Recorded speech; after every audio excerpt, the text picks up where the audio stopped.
Chapter 4, Acceptance of the True Dharma.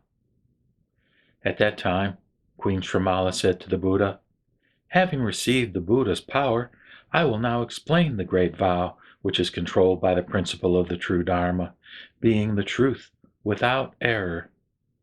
The Buddha said to Srimala, "I permit you to explain as you wish." Srimala said to the Buddha, "The Bodhisattva vows, which are as numerous as the sands of the Ganges River, are all contained in the one great vow that is called Acceptance of the True Dharma.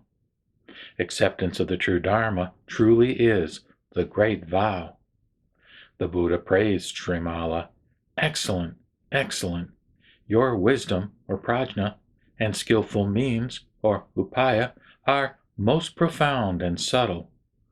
You have already, for a long time, increased in virtue. In the future, living beings who develop such virtue will be able to understand you. Your explanation of the acceptance of the true Dharma is that which the Buddhas of the past, present, and future have explained, now explain, and will explain. Having realized supreme, complete enlightenment, or Anuttara Samyak Sambodhi, I also speak of this acceptance of the true Dharma. I explain that acceptance of the true Dharma has merits that cannot be limited. The Tathagata's wisdom and eloquence also are without limits. Why? Because in this acceptance of the true Dharma, there are great merits and great benefits." Queen Srimala said to the Buddha, "Again, having received the Buddha's power, I shall further explain the extension of the acceptance of the true Dharma." The Buddha said, "Then please explain." Section 1, Immeasurable. Like a great cloud. Srimala said to the Buddha, "The meaning of the extension of the acceptance of the true Dharma is immeasurable. It includes all teachings of the Buddha, consisting of 84,000 discourses. Like a great cloud that appears at the time of creation, showering down multicolored rain and many kinds of jewels, acceptance of the true Dharma rains forth innumerable rewards and innumerable virtues. Like the great waters. O Lord, at the time of creation, the 3,000 great worlds and the 40 billion kinds of continents emerged from the great waters. Similarly, the innumerable worlds of the Mahayana, the supernatural powers of all the bodhisattvas, the peace and happiness of all worlds, the magical omnipotence of all worlds, and the peace of the transcendental worlds that has not been experienced by gods and humans from the time of creation, all these emerge from acceptance of the true Dharma. Like the great earth, the supporter. Moreover, acceptance of the true Dharma is like the great earth that supports 4 weights. What are the 4? The great seas, the mountains, vegetation, and living beings. Similarly, like that great earth, good sons and daughters who accept the true Dharma build the great earth and carry 4 responsibilities. Who are the 4? 1. Living beings who have parted from good friends, either have not heard the Dharma or are without the Dharma. By advising them to cultivate the good deeds of humans and gods, good sons and daughters prepare them for entering the path. 2. For those who want to be disciples, or Shravakas, they present the disciple vehicle. 3. For those who want to be Pratyeka Buddhas, or solitary enlightened ones, they present the Pratyeka Buddha vehicle. And 4. For those who want to be followers of the great vehicle, they present the Mahayana. These are the good sons and good daughters who accept the true Dharma, build the great earth, and carry the 4 responsibilities. Therefore, Lord, good sons and daughters who accept the true Dharma, build the great earth, and carry the 4 responsibilities, become friends without being asked for the sake of all living beings. In their compassion, they comfort and sympathize with living beings, and become the Dharma Mother of the world. Section 2, like the great earth, which has 4 jewel storehouses. Again, acceptance of the true Dharma is like the great earth that has 4 kinds of jewel storehouses.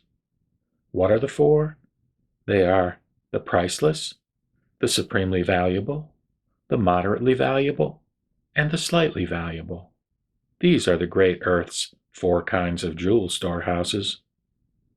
Similarly, good sons and daughters who accept the true Dharma and build the great earth obtain the 4 kinds of most precious jewels, namely, living beings. Who are the 4? 1. Those who have not heard the Dharma or are without the Dharma, to whom the good sons and daughters who have accepted the true Dharma present the cultivation of merits and virtuous deeds of humans and gods. 2. Those who want to be disciples are presented with the disciple vehicle. 3. Those who want to be Pratyeka Buddhas are presented with the Pratyeka Buddha vehicle. And 4. Those who want to follow the great vehicle are presented with the Mahayana. Therefore, all the good sons and daughters who obtain the great jewels, namely living beings, realize extraordinarily rare merits because of acceptance of the Dharma. Lord, the great jewel storehouse is the acceptance of the true Dharma. Section 3, identical with the true Dharma itself. Lord, acceptance of the true Dharma means the true Dharma itself is not different from acceptance of the true Dharma. The true Dharma itself is identical with the acceptance of the true Dharma. Section 4, identical with the perfections.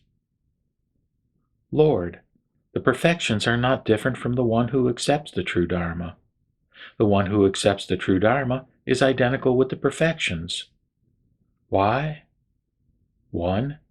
Good sons and daughters who accept the true Dharma give even their body and limbs for those who respond to giving.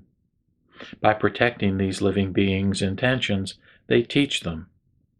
When they are thus taught and caused to abide in the true Dharma, this is called the perfection of giving, or dana. 2.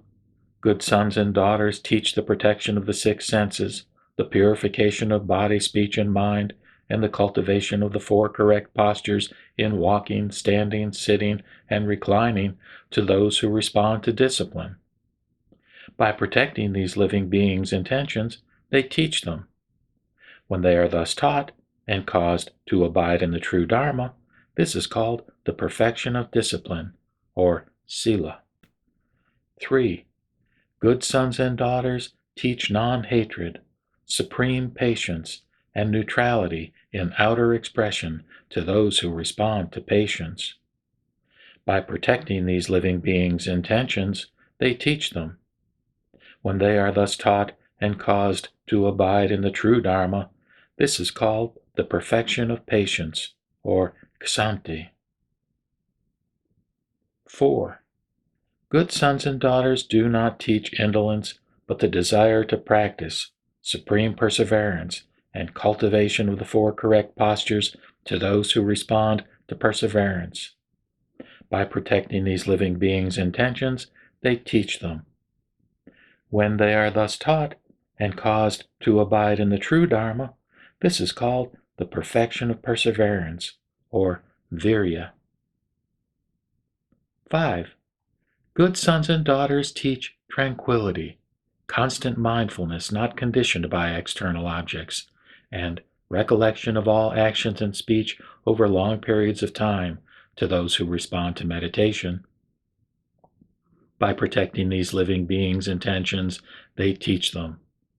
When they are thus taught and caused to abide in the true Dharma, this is called the perfection of meditation, or dhyana. 6. Good sons and daughters, when questioned concerning the meaning of all things, extensively teach all treatises and all arts without trepidation, causing those who respond to wisdom to reach the ultimate in science and art.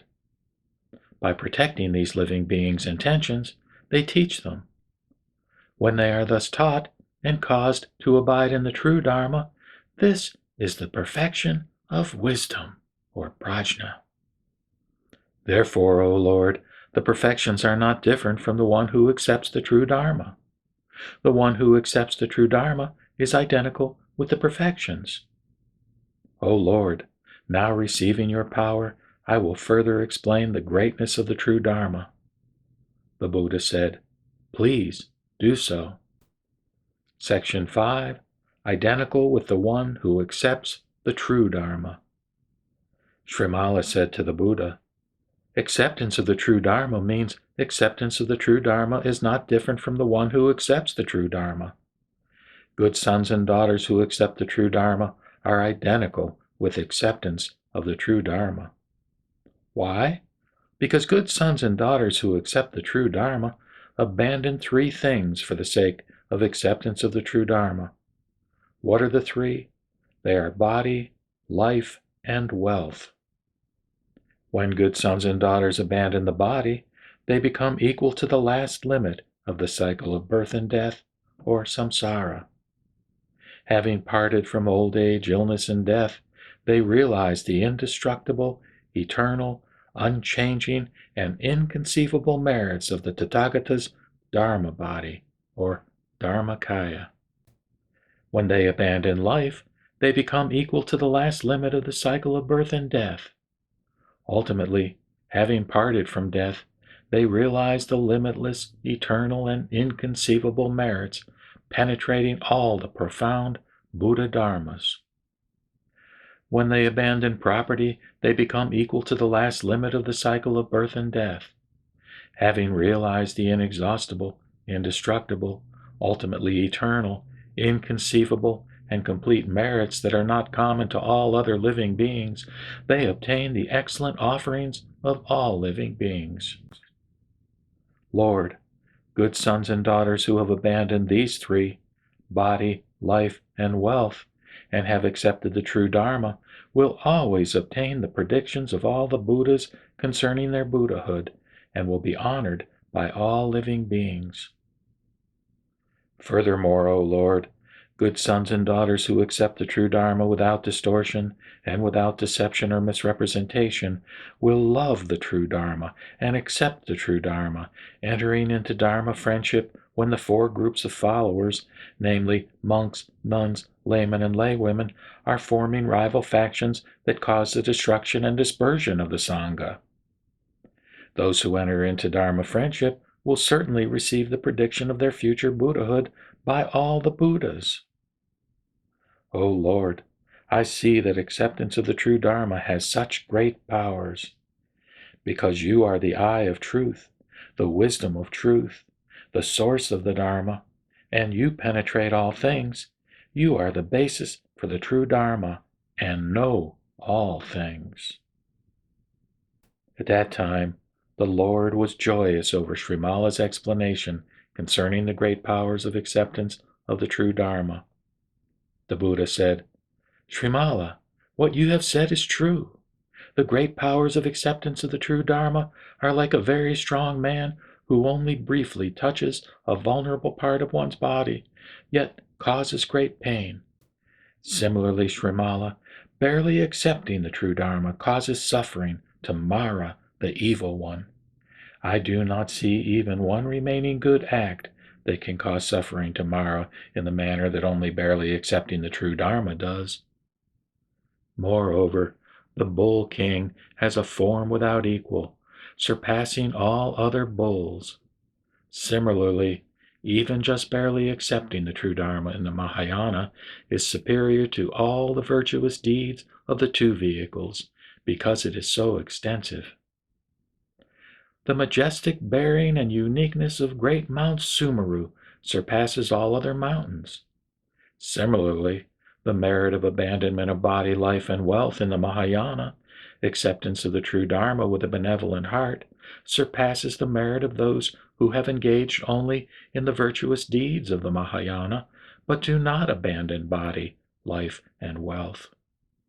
Because of its extensiveness, of course it is superior to the 2 vehicles.